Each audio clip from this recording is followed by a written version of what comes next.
Banky special. Yeah. Pure deliciousness. Pure deliciousness, man.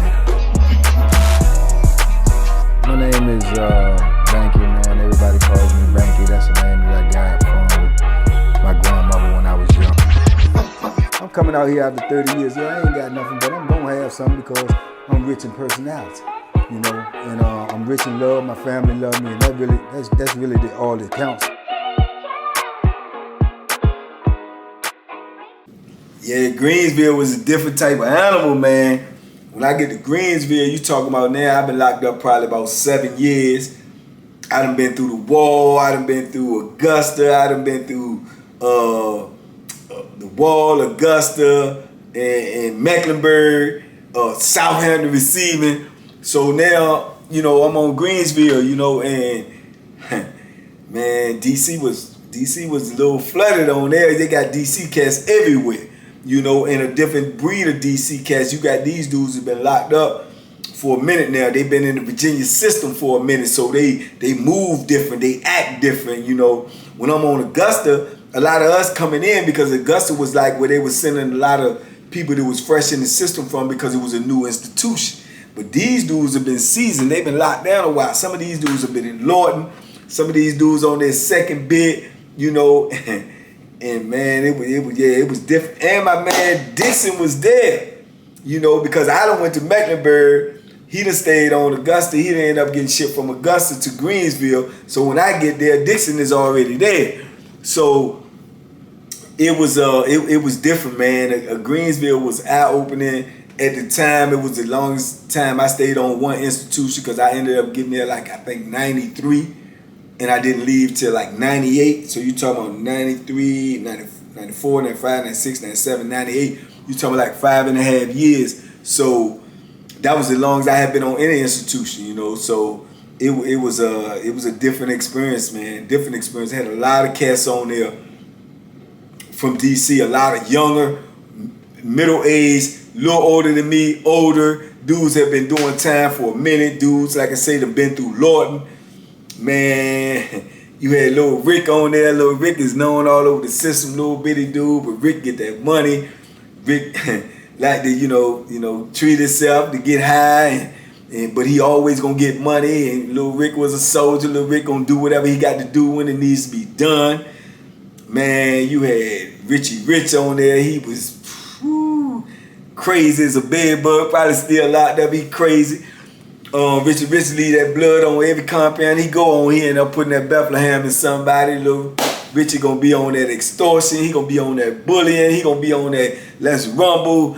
He just a go hard DC type cat, man. He like, you know, the prototypical type dude you see from DC to just DC or nothing. That's the type of stuff he was on. You had all my little young soldiers on there, man. That you know was like slightly younger than me, but they was thugging already. They had, you know, been in the system for a couple of years now.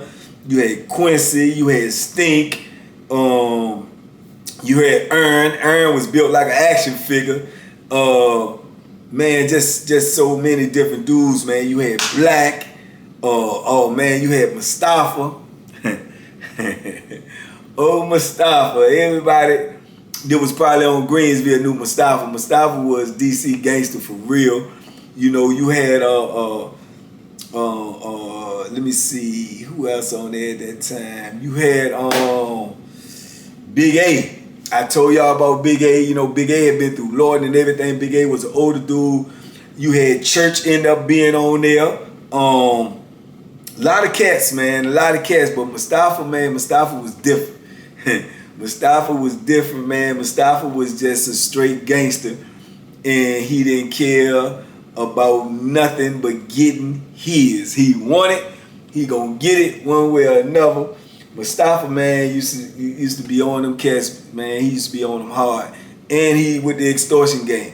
If you getting money or you getting drugs and you ain't built to hold it and you ain't built to go hard for it, you ain't willing to die for it, Mustafa will relieve you of that. He will relieve you of that because he coming to get it because he want his straight up, man. And Mustafa was known on there. He was notorious on there. They feared Mustafa because Mustafa he coming to get it. He ain't playing. Mustafa used to go to the gym. When you go to the visiting room, you have to go through the gym gate and go around, you know what I'm saying, all the way up to the administration part to go into the visiting room. So when you come out, you got to come the same way. Man, Mustafa was known to be sitting down there at that gym gate waiting on them dudes to come out that visiting room. He thought went in there and got something, went in there and got that sack or something, and won't prepared to hold on to it. And Mustafa would snatch him up in the gym, take him up in that bathroom and tell him to come up off of it, man, and pull that Bethlehem out, and he meant come up off of it. And he was dead serious. And you had dudes that was just terrified, man, and they try to lie, try to say they ain't got nothing. Man, Mustafa was known to strip search dudes, man, just like the police, take everything off. And, you know, make them, you know, pull it out their rectum if they got it in their rectum.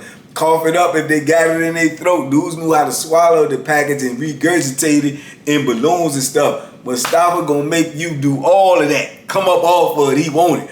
And if you ain't come up with it and he thought you had, yeah, he won't play no games, man. He won't. Them dudes was terrified of Mustafa, man. Mustafa was a real live gangster, man. You know, shout out to Mustafa, man. So, you know, this was, like I say, a different dynamic, man. And then we may have all these dudes in one building, and you know, like I say, Greensville was the biggest institution in Virginia. It's the biggest institution. It's 3 institutions in one, but each side is probably bigger than all the other institutions as well. So you got all of these dudes over here. You got 3 buildings, and in each building you're gonna have a certain amount of DC dudes in all 3 buildings. So the camaraderie was good because, like, on Saturdays or Sundays or something like that, when they had outside rec, man, the DC dudes all get together and just, you know, commandeer the basketball court, and we just play basketball, 5-on-5 basketball, man. And the dudes used to be so mad that they come out there, they can't get the court, and, you know, they wouldn't let nobody play with just the DC dudes, man. And, you know, we ended up having beefs over that, you know what I'm saying? Like, nah, y'all ain't getting on the court. It was just crazy type of stuff going on, man. Then, you know, you had the boxing on there, so, you know, the DC cats, man, a lot of them box, so we getting it in and there, and, you know, just not being biased, being honest, man, we whooping like everybody, so dudes don't like us for that. So it just was a lot of things going on, man, a lot of moving parts that you had to compartmentalize, man, because make no mistake about it, on Greensville, danger was omnipresent. It was omnipresent. Anything can pop off on there anytime, man. And them 90s was vicious, man.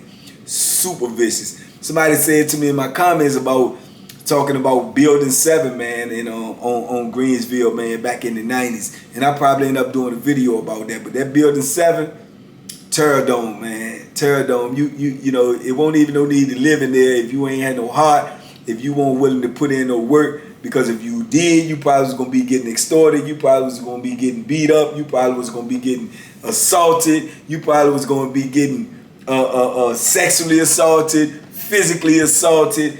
I mean, everything, man. At one point in time, they didn't even have women that was willing to even work in the building because the building was just so out of control, so, you know, over the top that women was actually quitting their job when they got assigned to the building.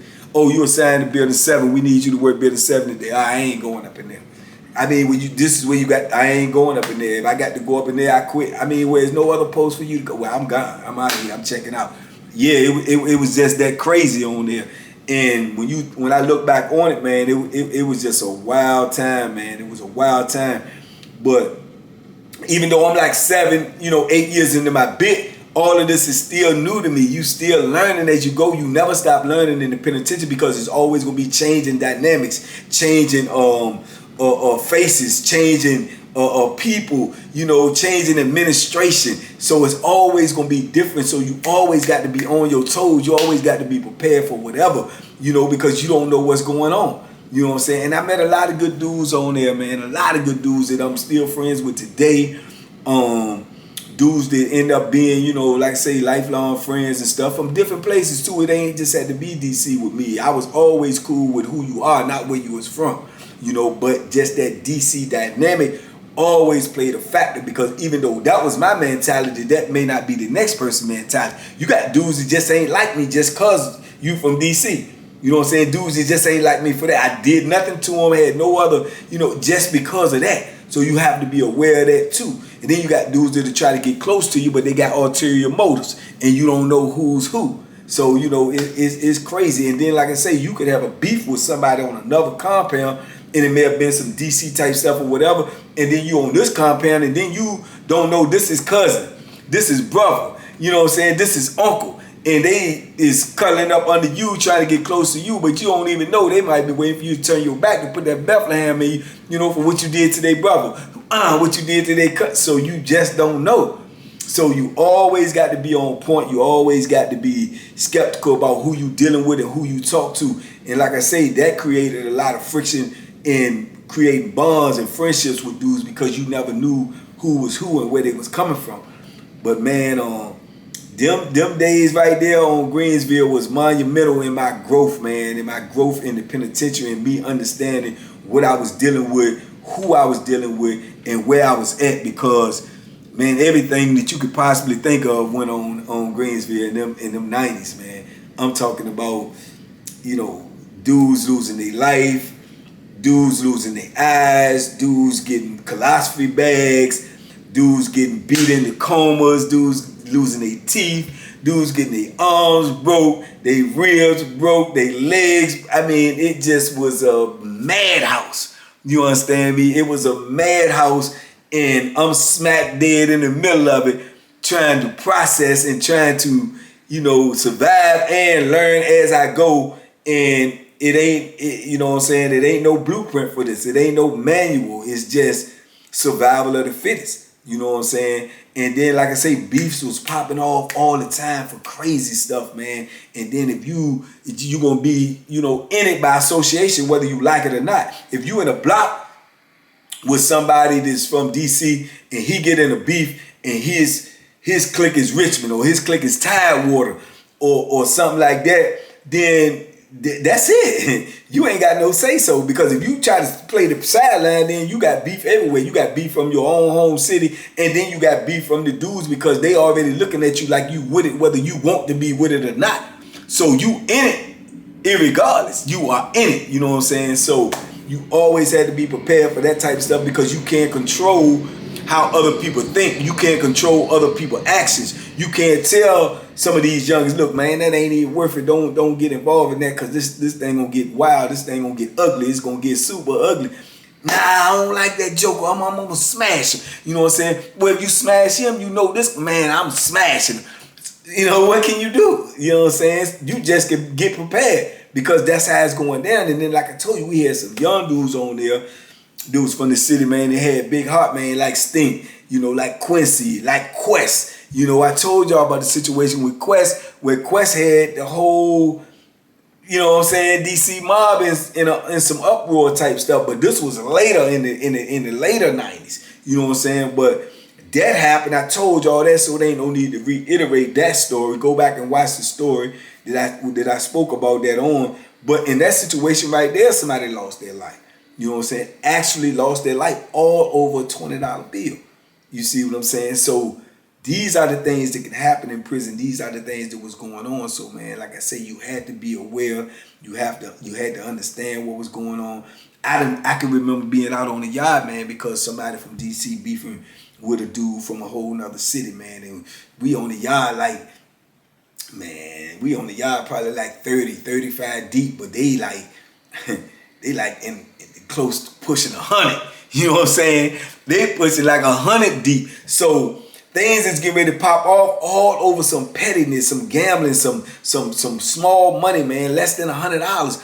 But dudes is willing to lose their life over this just by the principle that, I'm not gonna give in. I'm not gonna back down. Who's right and who's wrong and went out the window. It's just a matter now who backing down and who not backing down. Who's standing with him and who gonna stand with him. So once people see how serious it is and where it's getting ready to go, that's when somebody got to have some type of knowledge and some type of, negotiating skills to bring this thing to a head before it start pop up. Because once the first blow is thrown, once the first initial physicality take place, it's all out war then, bro. It's all out war, and there ain't no telling what might happen. You know, and I done been in those situations, man. And when you look back on it now, they were all avoidable situations. They was all petty incidents, man. But petty incidents turn into great, large life altering decisions, man, when you in prison. You know, because of that closed-in environment. And then everybody was always fighting with each other and not the administration, the people who actually had their foot on our neck, man. And it was crazy, man. It was just a mad time, man. In them 90s on Greensville was a mad time. And me and Dixon, man, we ain't missed too much of nothing, man, because we always seem like to be into something. And I'm going to bring y'all some more Dixon stories as well, but I'm waiting for my brother to come down here and put them on camera with you, and we can tell these stories together. But yeah, Greensville was eye-opening, man. And the characters on there, like I say, you had the Mustafas, you know, you had the Big A's, and Big A, he DC to the heart. He ain't going for nothing, period. He ain't going for anything. And I told y'all when we was on Augusta, you know what I'm saying, he had already got stabbed and almost lost his life for taking up for another DC dude that wouldn't even stand up for himself. So now he even on some more, like, F everybody. If you get in my way, I'm you know what I'm saying, I'm trying to hurt you. Straight like that, I'm trying to hurt you.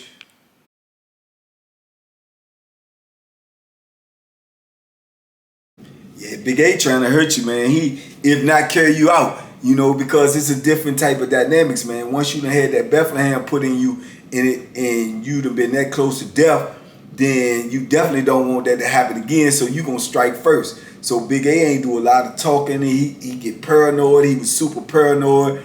You know, I done had to talk him down myself a couple of times from hurting dudes just over petty things because he think this or that's what's in his mind. You know, he could be in the shower, you know, and the shower stall come down to your chest, and dudes could be walking back and forth past the shower or going to the booth when the shower is right there adjacent to the booth. And if you catch eyes with Big A, like you just look over there because you're aware of your surroundings, and Big A get paranoid, he think you plotting on him in the shower. He done came out the shower one day because the dude looked over there. He said he looked over there twice. You know what I'm saying? He on some freaky stuff, man. He, you know, and Big A older, man. He like in his late 50s or something. They talk, he think the dude plotting on him. I said, man, the young dude don't know what he doing. He just looking at his surroundings. Big A ready to put the Bethlehem in him for looking in the shower. For looking in the shower, and the dude don't know nothing about prison. Dude ain't no more than like 20-some years old. So I had to talk to him, but that's that paranoia, man, because it's so much danger in surrounding you every day that you stay paranoid, and then you see things happening to other dudes, so you just be like, man, you're so anxious to make sure don't nothing happen to you. You may move off of something that you think, and it may not be what you think. But that's just the dynamics of being in prison, man. That's the type of psychological effect it'll have on you, especially when you done seen viciousness, super violence. So, you know, that'll put you in a state of mind, man, and strike first. And like I say, it just it's a different world, man. It's a different world. And then when you from a different state, it's even that much more, you know, profound to you that you have to be aware of what's going on around you, because you know for a fact that people don't like you just because. They don't like you, the administration don't like you, is DC versus everybody. You know what I'm saying? So you on your own, and you got to stand tall. And not to say that we ain't have no dudes from DC that was suckers. We Bammers, scared to death. But they be weeded out because dudes gonna let them know. Don't, you know what I'm saying, man? Don't be telling nobody you from DC because they scared. You know what I'm saying? And you know, they just got caught up on a crime in Virginia and came to prison, but they just ain't built like that. You know what I'm saying? But at the same time, dudes like Big A, he gonna take up for you either way. You know what I'm saying? You had dudes like that. You know, they gonna take up the beef for you. You see what I'm saying? Just like Marvin. Marvin was the one who took up the beef for Quest, who ended up in Marvin getting a murder charge. You know what I'm saying? And that's just how it's gonna go, because those dudes are gonna feel like if you do something to a dude from DC and you beat him up or you stab him or you know take advantage of him or something like that, it's gonna make the city look weak. You see what I'm saying? They may not even respect this dude because he may actually be weak, but just the fact that he's from DC, they gonna roll with him and they gonna represent for him. You know, and then may just tell him that, you know, he ain't, you know, SHIT, you ain't nothing. You know what I'm saying? But at the same time, they're going to take up that beat because they have the heart for it and they're going to represent that city. And you know what I'm saying? That's something that I always looked at them dudes at too, as with some type of pride, because of the simple fact is they be willing to get late to stay in prison longer, or to you know what I'm saying, put themselves in harm's way for somebody else that they felt was weaker than them, and they felt like they was being taken advantage of or targeted just because. You know what I'm saying? And you had a lot of dudes like that from DC, man. A whole lot of them, and a lot of them paid the price for it as well. You know, but man, yeah, those 90s, man, those 90s was crucial, man. They was crucial. The camp was out of control. The environment was crazy. It was like they built that prison and they threw everybody on there to fill up these beds, man. And the dynamics was so crazy, and it was just so many that, you know, you're going to get caught up. You know what I'm saying? Just like I said, you can't duck nothing in prison. Not nothing in prison. It's coming. You know, and then at this time too, we had night rec. So you might be out there at nighttime, it's dark, and it goes down on that yard all the time, which eventually they ended up taking the night rec because it won't nothing for them to be clearing the yard at night and go out there and find 1, 2, maybe 3 dudes, you know, them been hit up, laid in a pool of blood, out there gargling blood, or trying to, you know, crawl to the gate, and they done stuffed them in a corner and they don't know who did it. You know what I'm saying? It was crazy. And that's why a lot of dudes ain't even come to night rec, because they knew what was out there. And especially if they had a beef or had altercation or words with somebody, and not come out on their yard at nighttime because they knew what might happen to them. You know, so yeah, man, I was just thrown in the mix of all of this, and I'm lucky, you know, to have survived some of the things I have survived, and made it through some of the things I made it to try to tell y'all, man, to try to educate these young dudes out here, to let you know, my brother, I promise you with every breath in me, this ain't no life that you want to live. Trust and believe me, this is not a life that you want to live. These is real situations right here, man. Real situations that you will have to encounter each and every day living inside these prison walls, man. And I can remember the first real beef that I probably had on Greensville with that, especially with that where you from type stuff, when I was moving in the cell. This was, man, I just got on there too, this was probably within the first year I was on there, and I ended up moving to another cell. They put me in another cell. And when I come in the cell, the Bama that was in there was like, what's up, man? My name says. I'm like, yeah, what's up? Then, you know, it was good greens and all of this and everything. Then we say, man, where you from? And as soon as I say DC, man, the man whole disposition changed. Everything changed. But he was like, oh, yeah. You know, he went from being, okay, boom, boom, yeah, man, my name, to, oh, yeah. So he ain't even want me in the cell just because of that, because he had already had prior beef with somebody from the city who had banged him up, that I found out later. So he didn't even want me in the cell with him, so he went into all this. So this in the first day, man, I don't think this is gonna work right here, man. I think you probably gonna have to go somewhere else, man. I said, what? You know what I'm saying? What? He said, yeah, man. I mean, you know, I'm be honest with you, man. I don't even rock with no DC dudes, man. I don't want to be in the cell with them. I don't want to cell with nobody from DC or nothing, man. I said, yeah. I said, well, that's your problem, bro. You talk to the administration. They who put me in here. This where they put me at. This one I'm gonna sleep at, man. If you got a problem with that, you need to take that up with them. He tell me, nah, man, nah, it don't work like that. Then he started fumbling all around in his pants, which is a clear indication that he might got that Bethlehem on. So now my antennas and spidey senses is like, oh, okay, all right. So I'm playing my position with him, looking at him like, I mean, what you saying, dog? You know what I'm saying? He said, I done said it, man. I don't, you know what I'm saying? And he jabbed like, which is a no-no in prison. That's how I knew he was a cold Bama. He jabbed like, flashed the little joint on me. I can see it and not see it, but I can see that he got something. So I'm just trying to play it cool and everything. I'm just trying to pick my position. and pick my spot, right? Because I'm getting ready to flatten him in here, because you definitely ain't gonna get me to go to sleep up in here and don't wake up because this bam you know, attack me in my sleep or something.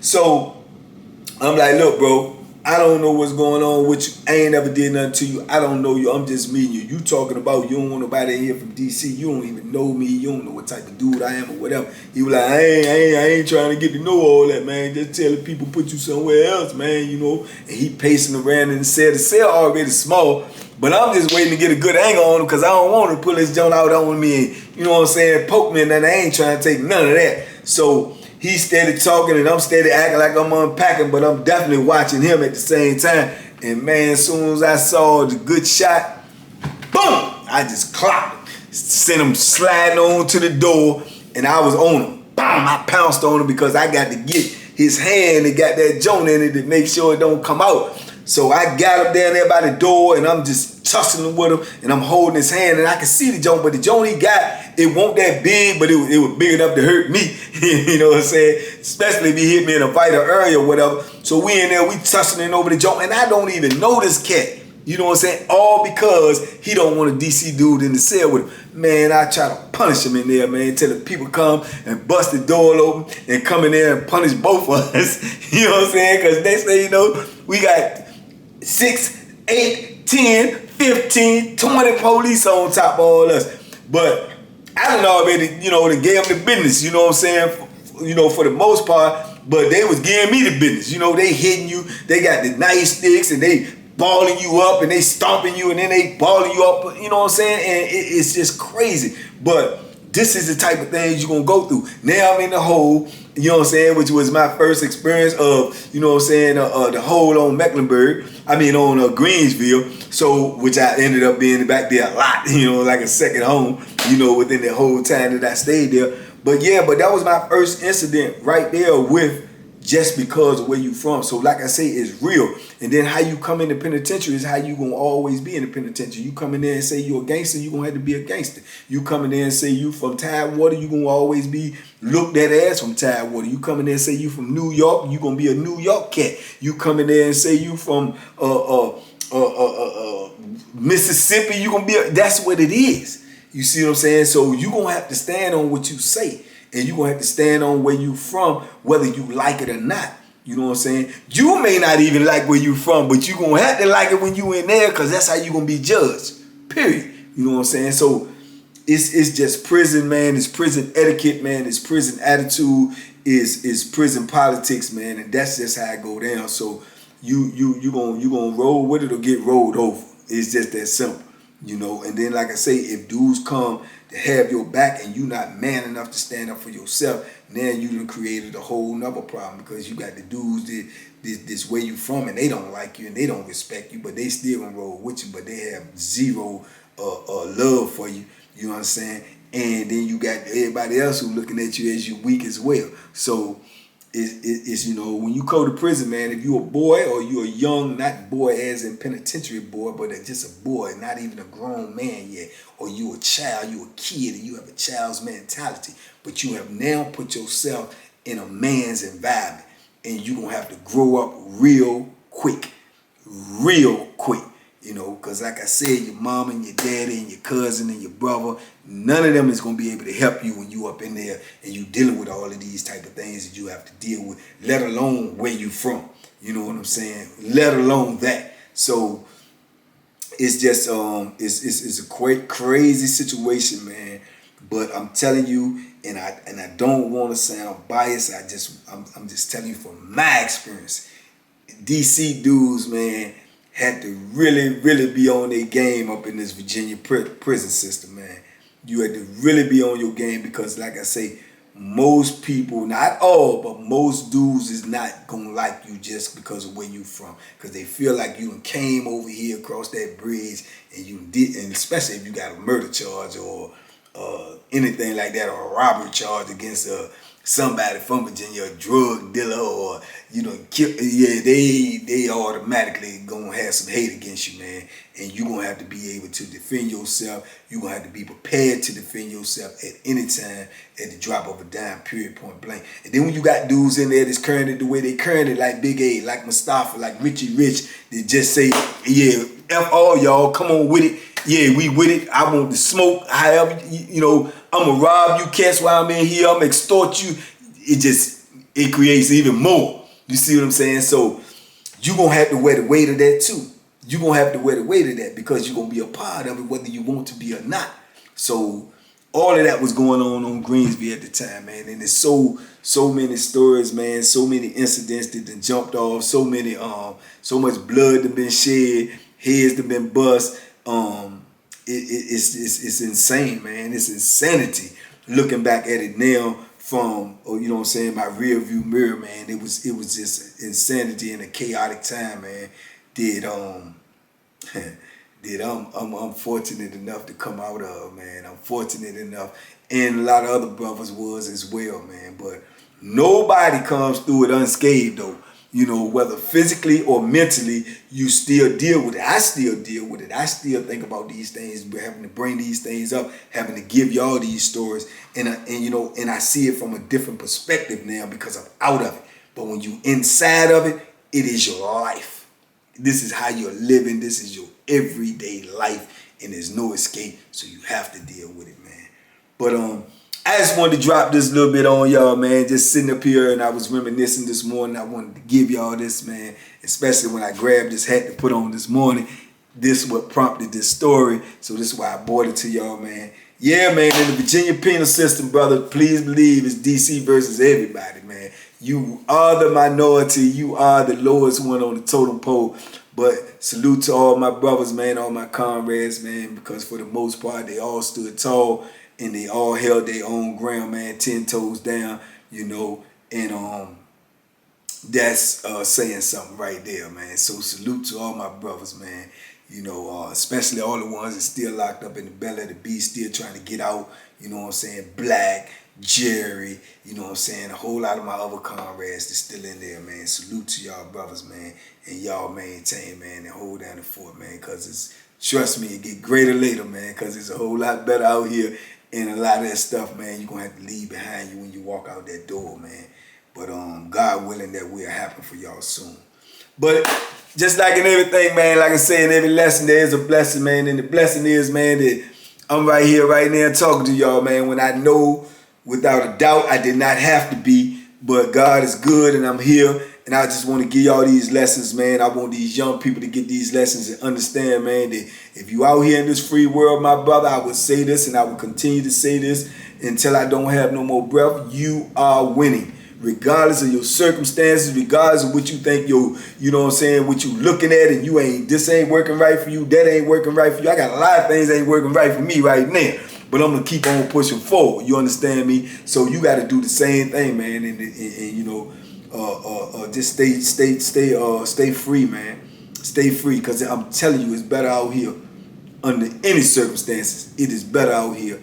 And you got a chance to change your circumstances every day, man. So that's the blessing, man, and this lesson, man, that you out here. And you can do better each and every day, man. Just keep on pushing at it.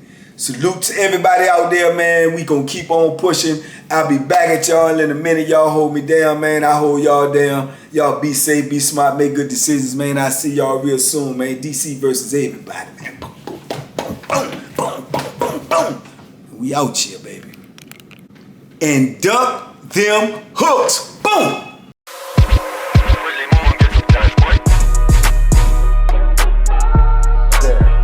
The Banky special. Yeah. Pure deliciousness. Pure deliciousness, man. My name is Banky, man. Everybody calls me Banky. That's the name that I got from my grandmother when I was young. I'm coming out here after 30 years. Yeah, I ain't got nothing, but I'm gonna have something because I'm rich in personality, and I'm rich in love. My family love me, and that's really all that counts.